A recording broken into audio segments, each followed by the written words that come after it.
क्या आपने कभी सोचा है कि सब कुछ होते हुए भी एक ही दिन में सब कुछ खो देना कैसा होता है? मुझे पता है। मैं अय्यूब हूं और यह मेरी कहानी है। मैं पूरब के सबसे धनी लोगों में से एक था। परमेश्वर ने मुझे बहुत आशीष दी थी। 7,000 भेड़ें, 3,000 ऊंट, 500 जोड़ी बैल, 500 गधे और बहुत से सेवक। मेरे 7 बेटे और 3 बेटियां थीं। मैं परमेश्वर से डरता था और बुराई से दूर रहता था। मेरे बेटे अक्सर अपने घरों में दावत रखते और अपनी बहनों को भी बुलाते। मैं हमेशा इस बात का ध्यान रखता कि वे पवित्र रहें। हर सुबह मैं उनके लिए होम बलि चढ़ाता, यह सोचकर कि कहीं उन्होंने अपने मन में पाप कर परमेश्वर का अपमान तो नहीं किया। फिर एक दिन जब मेरे बेटे और बेटियां सबसे बड़े भाई के घर में दावत कर रहे थे, तभी एक दूत दौड़ता हुआ आया और बोला, आपके बैल खेत जोत रहे थे और गधे पास में चर रहे थे। तभी सबाई लोगों ने हमला कर दिया। उन्होंने आपके सारे जानवर लूट लिए और सेवकों को मार डाला। मैं ही अकेला बचा हूं जो आपको यह बताने आया हूं। मैं इस समाचार को समझ भी नहीं पाया था कि तभी दूसरा दूत आया और घबराए स्वर में बोला, आकाश से आग गिरी और आपकी भेड़ें और सेवकों को जलाकर राख कर दिया। मैं ही अकेला बचा हूं जो आपको यह बताने आया हूं। मेरी दुनिया एक पल में उजड़ गई। वह अभी बोल ही रहा था कि एक और दूत दौड़ता हुआ आया और घबराए स्वर में बोला, कल्दियों ने 3 टुकड़ियों में आकर आपके ऊंटों पर हमला किया, उन्हें लूट लिया और आपके सेवकों को मार डाला। मैं ही अकेला बचा हूं जो आपको यह बताने आया हूं। मैं यह सुनकर पहले ही स्तब्ध था, लेकिन तभी एक और दूत हांफते हुए आया और कांपते हुए बोला, आपके बेटे और बेटियां सबसे बड़े भाई के घर में दावत कर रहे थे। तभी अचानक एक भयंकर आंधी मरुस्थल से उठी। वह घर के चारों कोनों से टकराई और पूरा घर गिर गया। वे सब दबकर मर गए। मैं ही अकेला बचा हूं जो आपको यह बताने आया हूं। मेरा दिल जैसे थम गया। मैंने अविश्वास में अपने वस्त्र फाड़ दिए, सिर मुंडवा लिया और जमीन पर गिरकर रोने लगा।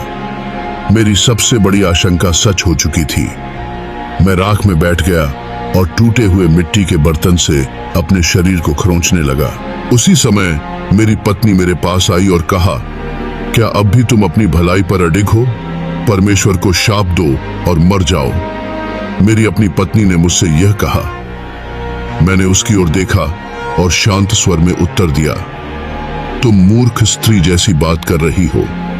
क्या हम परमेश्वर से केवल सुख ही लें और दुख को न स्वीकार करें? इतनी भयंकर पीड़ा के बावजूद मैंने परमेश्वर को दोष नहीं दिया, न ही कोई गलत बात कही। जब मेरे 3 मित्र एलीफज, बिल्दद और सोफर को मेरी विपत्ति के बारे में पता चला, तो वे अपने अपने घरों से निकले और आपस में मिलकर मुझे सांत्वना देने आए। वे उम्र में मुझसे बड़े थे, लेकिन जब उन्होंने मुझे दूर से देखा तो मुझे पहचान भी न सके। वे जोर जोर से रोने लगे, अपने वस्त्र फाड़ डाले और सिर पर धूल डाल ली। फिर वे मेरे पास आकर जमीन पर बैठ गए। 7 दिन और 7 रात और बिना एक शब्द बोले मेरे दुख में मेरे साथ रहे। कोई भी मुझसे एक शब्द नहीं कह सका, क्योंकि वे देख रहे थे कि मैं कितनी गहरी पीड़ा में था। फिर मैंने अपना मुंह खोला और अपने जन्म के दिन को कोस दिया। मैं रो पड़ा। जिस दिन मैं पैदा हुआ वह मिट जाए, वह रात भी मिट जाए जब कहा गया था लड़का जन्मा है। वह दिन अंधकार में डूब जाए, परमेश्वर भी उसे याद न करे और उस पर कभी प्रकाश न चमके। मैंने खुद से सवाल पूछना शुरू किया, आखिर पीड़ा में पड़े लोगों को जीवन क्यों दिया जाता है? उन लोगों को क्यों जिनका मन दुहक से भरा रहता है, जो मौत की लालसा रखते हैं पर वह उन्हें नहीं मिलती, जो उसे ऐसे खोजते हैं जैसे कोई छुपा खजाना खोजता है, जो कब्र तक पहुंचकर ही राहत महसूस करते हैं। ऐसे इंसान को जीवन क्यों दिया जाता है जिसका रास्ता अंधकार में खो गया है, जिसे परमेश्वर ने हर ओर से घेर रखा है? मेरे लिए हर दिन भारी हो गया था।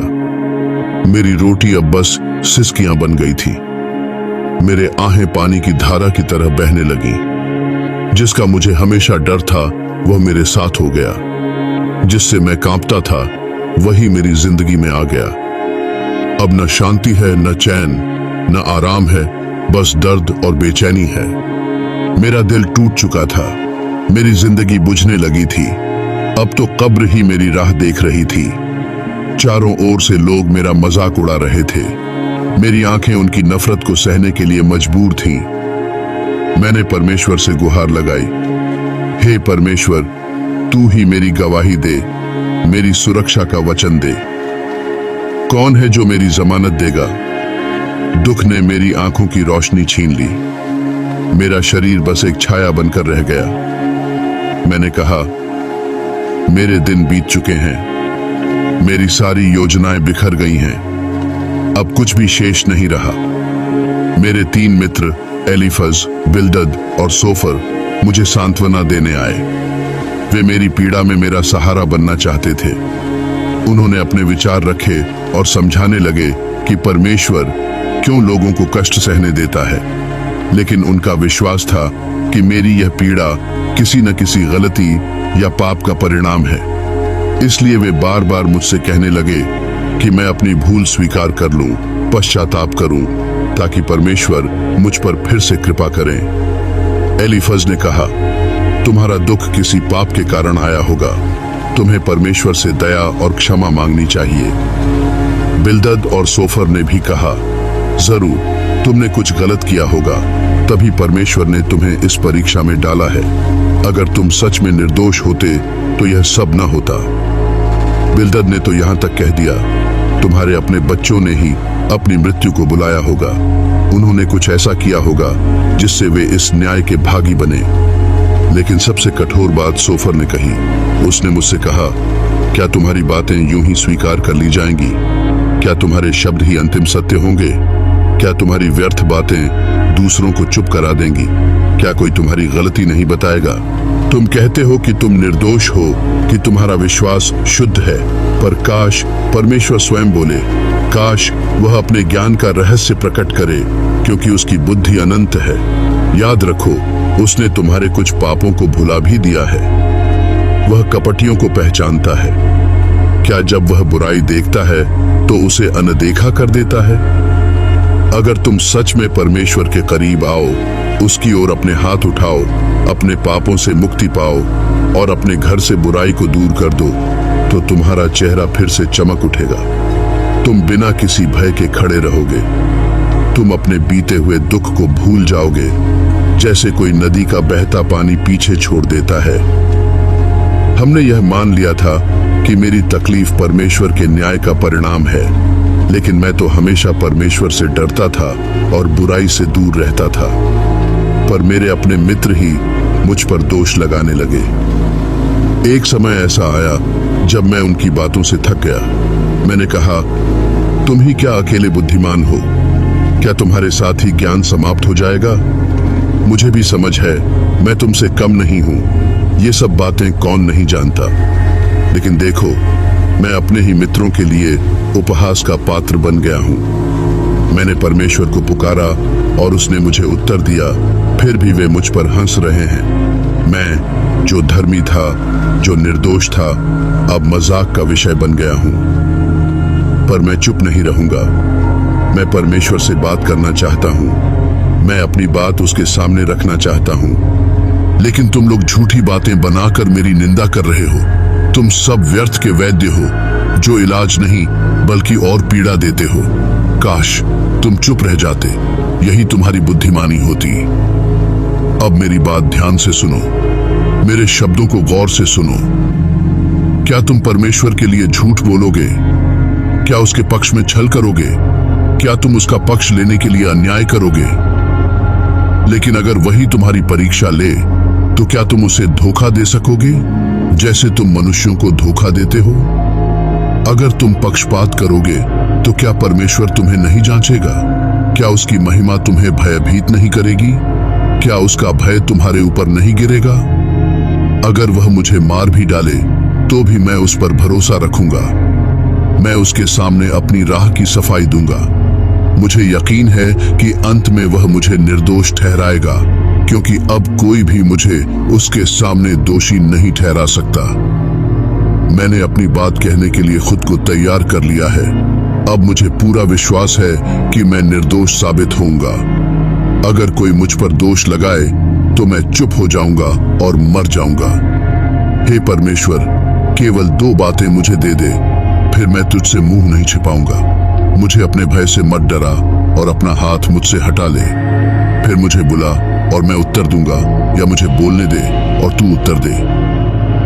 मुझे बता, मैंने कितने पाप किए हैं, मेरा अपराध क्या है, मेरी गलती क्या है।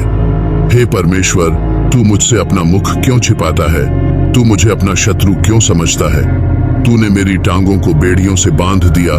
तू मेरे हर मार्ग को देख रहा है। मेरे पैरों के निशान तक तूने गिन रखे हैं। अब यह दुख मेरे लिए असहनीय हो गया है। मैं व्याकुल हूँ, भयभीत हूँ। मैं उस अन्याय को देख रहा हूँ जिसमें दुष्ट फल फूल रहे हैं, जबकि मैं और अन्य निर्दोष लोग दुख भोग रहे हैं। मैं परमेश्वर से जाकर इसका उत्तर मांगना चाहता हूँ, लेकिन मैं उसे नहीं देख सकता, उसे नहीं पा सकता। फिर मैंने अपने मित्रों से कहा, जिस परमेश्वर ने मुझे न्याय नहीं दिया, जिसने मेरे जीवन को दुखों से भर दिया, वही जीवित है। और मैं शपथ लेता हूँ, जब तक मेरे भीतर प्राण है, जब तक परमेश्वर की सांस मुझ में है, मैं कभी अधर्म की बात नहीं करूंगा। मेरी जीभ झूठ नहीं बोलेगी। मैं कभी नहीं मानूंगा कि तुम सही हो। जब तक मैं जीवित हूं, मैं अपनी सत्यनिष्ठा को नहीं छोड़ूंगा। मैं अपनी सच्चाई पर अडिग रहूंगा और उसे कभी नहीं छोड़ूंगा। जब तक मेरे भीतर प्राण है, मेरा मन मुझे दोषी नहीं ठहराएगा। आखिरकार परमेश्वर ने जवाब दिया, पर दुख में खुद को सही ठहराना कितना कठिन था। मेरा सबसे बड़ा कष्ट क्या था? शारीरिक पीड़ा। सिर से पैर तक मेरा शरीर घावों से भर गया था। मैं बेहद थका हुआ था, हर पल असहनीय दर्द से गुजर रहा था। मेरा कष्ट सामाजिक भी था। लोग मुझसे घृणा करने लगे थे। गांव के लोग मेरी दशा को देख चुके थे, अब वे मुझसे कट गए थे। कोई मुझसे बात करने नहीं आता था। लोग मुझे देखकर रास्ता बदल लेते थे। मैं गांव के छोर पर राख के ढेर पर बैठा रहता था, यहाँ तक कि बच्चे भी मुझे देखकर हंसते थे। मेरा कष्ट मानसिक भी था। मैं सोचता था, यह सब मेरे साथ ही क्यों हो रहा है? क्या मैंने ऐसा कुछ किया था जिससे यह सब होना चाहिए? पर सबसे गहरा घाव मेरी आत्मा पर लगा था। मुझे लगा जैसे परमेश्वर मुझसे दूर हो गया है। यही सबसे बड़ा दुख था।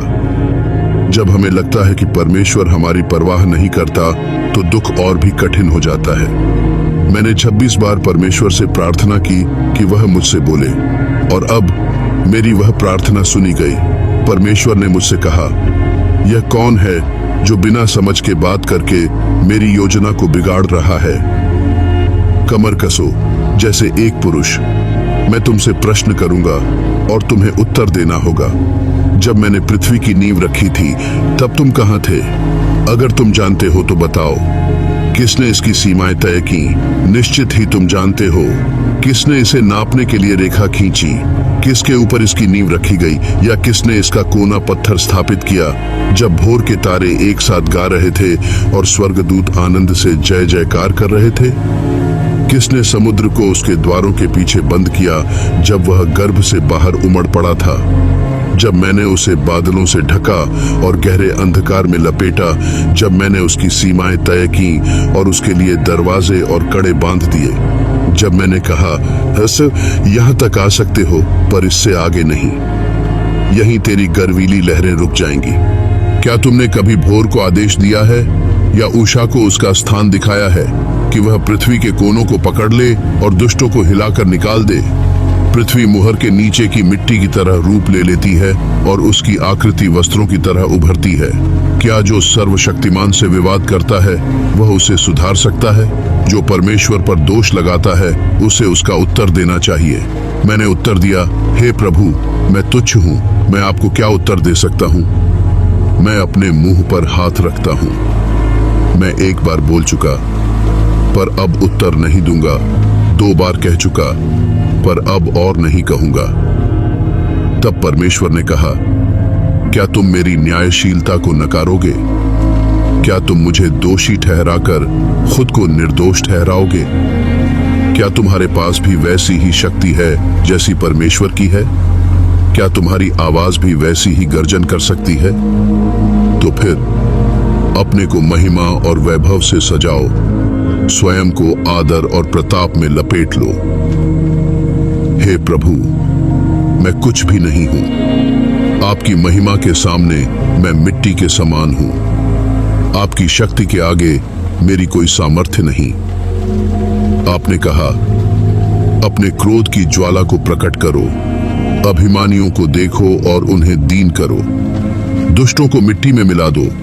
यदि मैं ऐसा कर सकता तो क्या मैं स्वयं उद्धारकर्ता नहीं बन जाता? लेकिन मैं तो केवल धूल हूं। मेरे पास कोई शक्ति नहीं, कोई अधिकार नहीं। आपने भीमकाय प्राणी को बनाया जो घास चरता है, लेकिन उसमें अद्भुत शक्ति है। उसकी पूंछ देवदार वृक्ष की तरह हिलती है, उसकी हड्डियां कांसे की नलियों जैसी मजबूत हैं। फिर भी केवल आप ही उसे वश में कर सकते हैं। तो मैं, जो तुच्छ और निर्बल हूं, कैसे स्वयं को संभाल सकता हूं? हे प्रभु, मैं समझ गया हूं। पर्वत उसे भोजन देते हैं, जलधाराएं उसके चारों ओर बहती हैं, फिर भी वह निर्भय है, अडिग है। मैं तो तिनके के समान हूं, छोटी सी आंधी भी मुझे गिरा सकती है। जब आप बोलते हैं तो मैं उत्तर देने योग्य नहीं। जब आप प्रश्न करते हैं तो मेरे पास कोई जवाब नहीं। मैं मुंह पर हाथ रखकर चुप हो जाता हूं, क्योंकि मैं कुछ नहीं जानता। हे प्रभु, आप ही सब कुछ कर सकते हैं। आपकी योजनाएं अद्भुत हैं और मैं उन्हें समझने में असमर्थ हूं। अब मैं अपनी बुद्धि पर भरोसा नहीं करूंगा, मैं आपकी शरण में आता हूं। हे प्रभु, आपकी योजना को कोई नहीं रोक सकता। आपने पूछा, यह कौन है जो बिना ज्ञान के मेरी योजना को धुंधला कर रहा है? सचमुच मैंने उन बातों पर बोला जिन्हें मैं समझ नहीं सका। वे बातें मेरे लिए बहुत गहरी और अद्भुत थीं। आपने कहा, सुनो, अब मैं बोलूंगा। मैं तुमसे प्रश्न करूंगा और तुम उत्तर दोगे। पहले मैंने आपके बारे में केवल सुना था, पर अब मैंने आपको देख लिया है। इसलिए मैं खुद को तुच्छ मानता हूं और धूल और राख में बैठकर पश्चाताप करता हूं। फिर प्रभु ने मेरे मित्रों से कहा कि वे बलिदान चढ़ाएं और मैं उनके लिए प्रार्थना करूं, क्योंकि उन्होंने प्रभु के बारे में सत्य नहीं कहा और प्रभु उनसे क्रोधित थे। जब प्रभु ने मुझसे बात की तो वह आंधी और तूफान के बीच हुआ। उन्होंने मुझे याद दिलाया कि वही सृष्टि के रचयिता हैं। उन्होंने अपने महान कार्यों का वर्णन किया और मुझसे पूछा, क्या मैं उनकी बराबरी कर सकता हूं? अंत में प्रभु ने मुझसे कहा, क्या मैं न्याय करने के योग्य हूं? क्या मेरे लिए यह उचित है कि मैं उनसे प्रश्न करूं? यह जानकर कि मैं कितना छोटा और निर्बल हूं, मैंने प्रभु के सामने सिर झुका दिया। मुझे उनका सेवक माना गया, पर मेरे मित्रों को उनकी गलती का दंड मिला, क्योंकि उन्होंने प्रभु के विषय में सत्य नहीं कहा। सबसे बड़ी बात यह थी कि इन सभी कठिनाइयों के बाद भी प्रभु ने मुझसे स्वयं बात की और इस अनुभव ने मुझे पूरी तरह बदल दिया। फिर भी प्रभु ने मेरे सवालों का जवाब नहीं दिया, लेकिन उन्होंने मेरी परीक्षा को देखा। मैंने अपने मित्रों के लिए प्रार्थना की और प्रभु ने मेरी दशा बदल दी। उन्होंने मुझे पहले से भी अधिक आशीर्वाद दिया। मेरे सभी रिश्तेदार और पुराने मित्र मेरे पास लौट आए। वे मेरे साथ बैठे, मुझे सांत्वना दी और मेरा हालचाल पूछा। प्रत्येक ने मुझे एक चांदी का सिक्का और एक सोने की अंगूठी भेंट की। प्रभु ने मेरे जीवन के अंतिम समय को पहले से अधिक आशीषित किया। मेरे पास पहले से दोगुनी संपत्ति थी, हजारों भेड़ बकरियां, ऊंट, बैल और गधे। इस कहानी से हमें यही शिक्षा मिलती है कि परमेश्वर हर परीक्षा से हमें निकाल सकते हैं, बस हमें उन पर भरोसा बनाए रखना है। मैं प्रार्थना करता हूं कि परमेश्वर आपके जीवन को भी आशीष दें। यदि आपने अब तक यीशु को अपना उद्धारकर्ता स्वीकार नहीं किया है, तो अभी भी समय है। अगर आपको यह वीडियो पसंद आया तो सब्सक्राइब करना न भूलें और नोटिफिकेशन बेल को दबाएं ताकि आप हमसे जुड़े रहें, और इसे अपने दोस्तों और परिवार के साथ शेयर करें और स्क्रीन पर दिए गए किसी भी वीडियो पर क्लिक करके बाइबल के बारे में और जानें। आने वाले एपिसोड्स में हम परमेश्वर के वचन के और गहरे रहस्यों और शिक्षाओं को जानेंगे। परमेश्वर आप पर आशीष बनाए रखें। आमीन। जय मसीह की जय यीशु।